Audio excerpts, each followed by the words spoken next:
Good morning, everybody. If you did not attend our first service back in the building last Sunday, you are probably wondering how everything went. So I just wanted to accomplish three things with this short video. First of all, I want to update you regarding how things went last Sunday. Secondly, I want to let you know what the future at Calvary Chapel Sioux Falls is looking like. And third, I wanted to solicit your feedback regarding some options for the future. So first of all, for the update, well, prior to the pandemic, we used to set up the sanctuary with 200 chairs. Well, that's 200 total, 150 in the sanctuary and another 50 in the overflow area. And on average, we would tend to see about 150 people on a Sunday morning. And that's, sometimes that number would be down around 100, other times it'd be up around 175. But 150 is a pretty normal number. Well, as we came back together, we reduced the total number of chairs by half. So now we only set up for a total of 100 chairs. And honestly, I expected there to be probably about 50 people. And that's what we had before we went online with our services.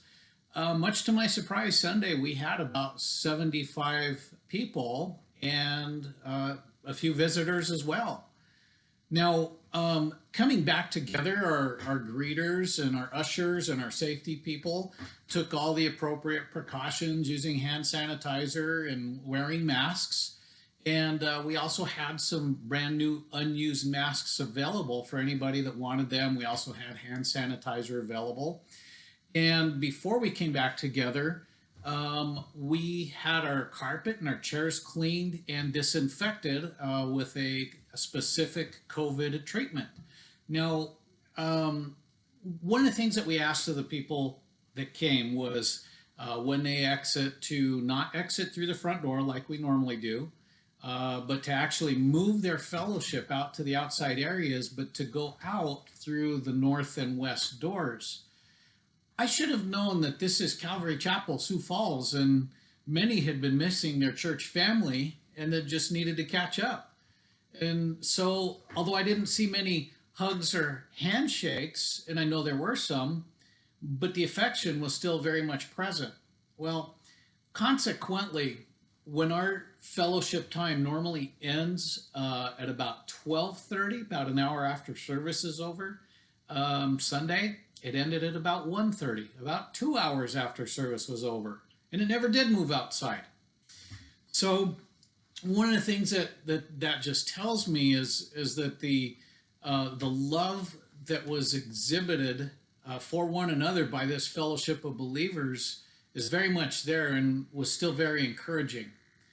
Now, for those of you who need to take extra precautions for your health at this time, this might actually seem a little discouraging, at least in consideration of the time frame in which you feel comfortable returning to a corporate worship service. So this brings me to the second item that I wanted to share with you, and that is the future at Calvary Chapel. Now, I met with the leadership last night and we discussed some options which are intended to meet the ministry needs of those who are not comfortable returning just yet, but still want to feel like they're part of the fellowship. So we are strongly considering going to 2 services, at least for the time being, in order to allow for more physical space between individuals and families during service. So the service times, if we do this, would be 9 a.m. and 11 a.m. with a 30-minute break in between so that people can get in and out of the building, in and out of the parking lot. We can wipe everything down and do a quick disinfect and also get some fresh air moving through the sanctuary. Well, if we do this, the first service would be intentionally smaller and there would be no children's ministry provided, although children would be welcome to come sit in the service in the sanctuary with their parents. Now, we would like to see this service reserved for those who have been and want to continue to be extra cautious with their health exposure. So the second service would be more of a business as usual approach with children's ministry provided. Now, we would expect to see those who are less at risk attend the second service. That would be the best place. This way, we keep the first service smaller and just more to those who are very conscientious still yet over the health threat.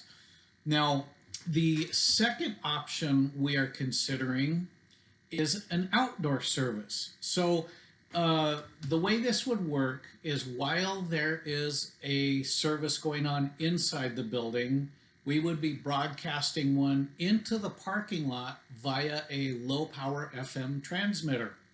Now, in good weather, an FM receiver could be put outside, which would be broadcast through speakers, and the seating in the parking lot then would be BYOLC, bring your own lawn chair. Now, in bad weather, we would be able to have you listen by tuning in via the FM radio in your vehicle, much like a drive-in theater. And this would allow for as much distance as you desire, but still allow you to see and be with your church family. Now, the third thing is that we do plan to continue live streaming indefinitely. Much to my surprise, we've had people watching in several other states who have either were part of Calvary Chapel Sioux Falls in the past and have moved to other states, or people that are not currently part of any fellowship. So as it turns out, live streaming is meeting a ministry need I had not anticipated. Who knew? In fact, Sunday, we had, despite the number we had at church, we had roughly 100 people watching online. So this is still indicating to us this is something that we need to continue. Now, when we look at these options, all of these are fairly significant undertakings, and there's a lot of moving parts to them. But as servants who are charged with the responsibility of feeding and caring for the Lord's flock until he returns, at least this part we call Calvary Chapel Sioux Falls, we want to do everything we can to accomplish our mission. So this brings me then to my final thought. We need your feedback in order to know how to move forward. Now, if you did not come Sunday because you've been guarding your health but would like to come back under the right conditions, here is what I'm asking of you. Could you please comment or send me a private message with your feedback?